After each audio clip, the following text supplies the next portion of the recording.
Coming out on a wonderful Saturday, and we have a couple of people to thank, all the sponsors of the events, all of the speakers that we had, but also, hang on. Oh, what? If you liked this part, oh yeah, thank us. Every day, Monday through Friday, 6 to 9 a.m. and 11:30. Speakers always forget to thank themselves. Yeah, thank you, Ben. Thank you, Jack. Now, we better get off the stage because legitimate radio talent is coming up soon. But I would also like to thank the Taxpayers League and introduce Ted Lilly. Come on up, Ted. Thank you. Can we hear it for Jack and Ben?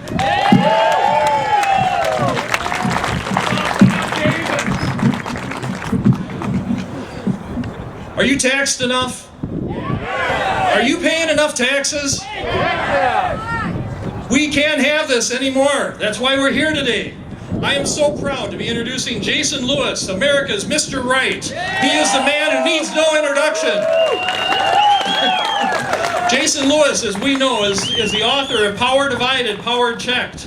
He also has had local radio shows in Minnesota, of course, but also in Denver and in South Carolina, or North Carolina. I'm moving him around. And now, of course, he has his nationally syndicated show. He also has been a substitute for Rush Limbaugh on his national show. He's recognized as one of the top 25 newscasters, news people in the country. One of the heavy 100, and I don't think he's gained that much weight. I think he's pretty trim for Jason Lewis. But I tell you what, before we get to Jason, let's talk a little bit about Minnesota one more time here. We are paying too much in taxes today. And President Obama, since he has been in office, has proposed 442 new taxes. 442 new ways to take money out of your pocket. Governor Dayton and the DFL leaders are on a race to the bottom, not a race to the top. We're losing our competitiveness, and we have to find a way to stop this. Minnesota's governor has raised taxes $2,500 per Minnesotan. Every one of you are paying $2,500 more since Governor Dayton has been in office. And really, last Tuesday was Tax Freedom Day in Minnesota. In Louisiana, it was back in March. We also are the 45th worst state for Tax Freedom Day. We're the 47th worst state for businesses. We're the 47th worst state to retire in. In fact, Kiplinger magazine calls Minnesota retirement hell. Why would we retire here? But truly, we're here today to hear from Jason Lewis, hear some solutions. And he'll be talking about Galt.io and other things. So here he is, Jason Lewis, defender of freedom, flag bearer of conservative thought, cornerstone of liberty, America's Mr. Right, Jason Lewis.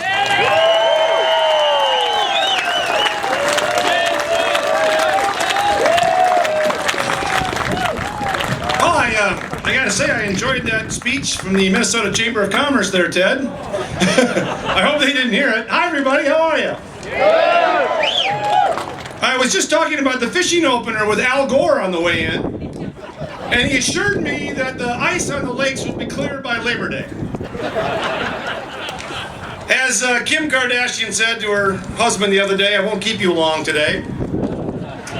But I do want to go over just a few things. Oh, by the way, I saw this on the news the other day. I've got to tell you about it. Apparently, Chelsea Clinton's expecting. Did you know that?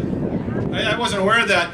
And so the story goes, Hillary went up to her and said, "So that means you've had sex, huh?" And she says, "Not according to Dad."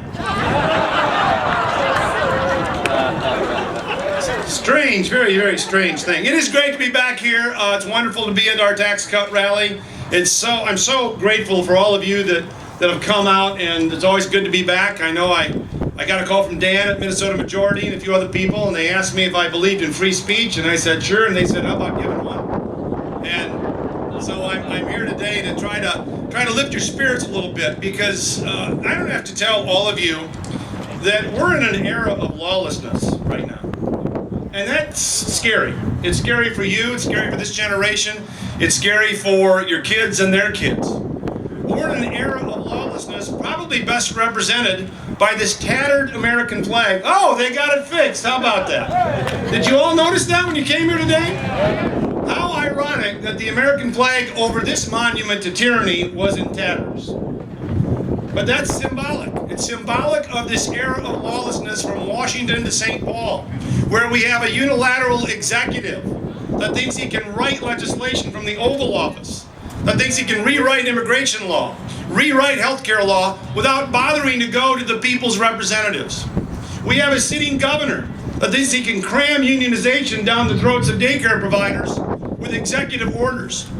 We have a Secretary of State that wants to disenfranchise most of you by turning his back on voter fraud. And we have attorneys general who think they shouldn't have to defend the laws they were hired to defend if they don't like the law. We have an era of lawlessness, and it has got to stop now.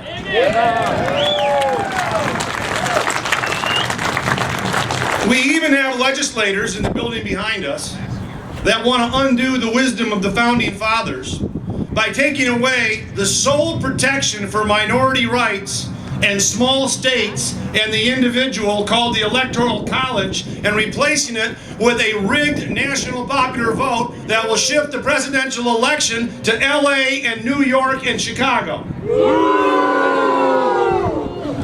The beauty of our Constitution is that the mob can't gang up on the individual. The individual is the ultimate minority. The individual is protected by the Constitution. We don't have a vote on the First Amendment. We don't have a vote on private property. We don't have a vote by the foxes who are guarding the chicken coop. Unless, of course, you happen to be in the Minnesota State Legislature. That's what this country's all about. We're not a pure democracy any more than we're a monarchy. We are a filtered republic, a constitutional republic, which does rule by majority, but only a consensus, not 50.1%, but 60, 70, 80%. Would you rather be governed by a law that has the approval of 90% of your citizens, or a law that has the approval of 50.01%? That's the beauty of our Constitution, and that's the beauty of the Electoral College. The Electoral College gives states like Minnesota, like North Dakota, like Iowa, extra weight so that our laws are not dictated to us by the big states of California and New York and Illinois. And yet the national popular vote, which was introduced in this body and may yet pass, would take that power away. It would say, we're going to let the population centers elect the president. And we're going to mandate, if this compact goes through, that any state that signs up on the NPV would have to give their electoral college votes to the winner of the popular vote. Now I want you to think about that for a moment. Imagine that we have an epiphany in Minnesota. Imagine that we realize that big government, forced unionization, regulations putting small business out of work, a tax hike of $2.1 billion, a metropolitan council that is drunk with power. Imagine that if we have an epiphany that say, that's really not too good. And in 2014, and better yet, 2016, in the presidential race, the state of Minnesota votes for a true constitutional conservative. Imagine if we do that. If we have the national popular vote, even though we would vote for that conservative candidate, our electoral college would go to the other one. That is about as anti-American as I can think of. So one of the reasons that I got together with a few of my friends, and we formed our new social organizing platform called Galt.io, and you need to sign up before tonight, is so the NPV, amongst other things, becomes history. You can kill every bad idea at Galt.io. If you haven't joined, tonight at midnight is your last opportunity. We close down crowdfunding, and then we launch in a couple of weeks. And that's it. You can't get in unless you're invited after that. It is going to have the power to do what Facebook has done for liberals, or teens or college kids wanting to crash a campus. It has the power to do for our particular views what they've done for theirs. And that is take back our country. Take back our state.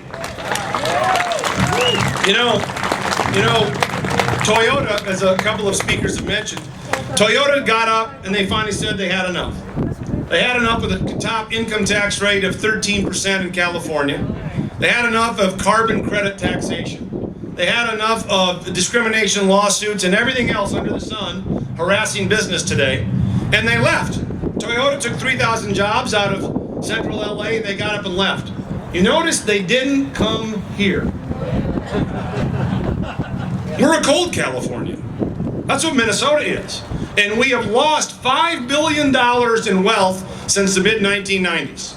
People who are finally starving the beast, voting with their feet saying, I've had enough. I'm out of here. They're retiring early. They're leaving the community. That's not good for our kids. We've got to turn that around so people don't feel they have to leave. But it's going to continue until we get a handle on what's going on behind us. It is simply unsustainable. So I want to thank all of you for coming today because we have a rendezvous with destiny. It's now up to us. We're at a tipping point. You know, that great economic philosopher, Phil Mickelson, professional golfer, said a couple of years ago that his top tax rate was 62% by living in California. Top income tax rate of about 43, 44% when you include the phase-outs. You add on self-employment taxes, all the other taxes, and then 13% state tax on top of that, and Minnesota's right there. On your marginal dollar, your next dollar earned in the state of Minnesota, you could face a top income tax rate of 60, 65%. Now, who's going to take the risk? The risk of a third mortgage, the risk of borrowing money, the risk of venture capital, and start a business not knowing whether it's going to be profitable and you lose it all. But if you're successful after 80-hour work weeks, you get to keep 30, 40% of your earnings. Nobody's going to do that. And that's why our economic growth in this country is flatlined. In the first quarter, you know what our economic growth in the United States of America was? 0. Well, that's not true. It was a 0.1%, 1/10 of 1%. Now, this is a result of assaulting business. This is a result of paralyzing the private capital markets with government intervention. That's the problem. They keep talking about a stimulus, keep talking about tax hikes, turning the corner. When are we going to see the payoff? When are we going to see the dividends? We're not. We're just losing our freedom. You know, in Minnesota, the estate tax is actually higher than the federal estate tax. Now, the rate is not higher, but the exemption amount is so low in Minnesota. It's $1 million, and they're so nice, they're going to raise the exemption amount to $2 million. But at the federal level, even under the Obama administration, if you've got a family farm, if you've got a hardware store, if you've got something you've put your sweat and blood into for 40 years, but it's not very liquid, it's tied up in your property, in your equipment, in your store, and you've got an estate worth $2 million at the end, your kids don't get it. Your heirs don't get it. State of Minnesota grabs it. At the federal level, under this administration, the estate tax exemption is over $5 million for families. And when you add spousal portability, not portability, but the spousal exemption goes on to the other one if they don't use it, it's actually $10 million. So you'd have to have an estate over $10 million to really get hit by the federal estate tax. In Minnesota, it's 1.2 moving to 2. So you could die in Minnesota, have no federal estate tax whatsoever, but the greedy hand of these individuals behind us will grab you by the throat. You know, there's a simple policy here, and it's very, very simple. No taxation without respiration. Can you imagine what is more greedy, what is more macabre than somebody dying after a lifetime of paying taxes and then going to the widows and the kids and saying, you're not done yet? Is that what they call compassion? You know, they're very, very compassionate with other people's money.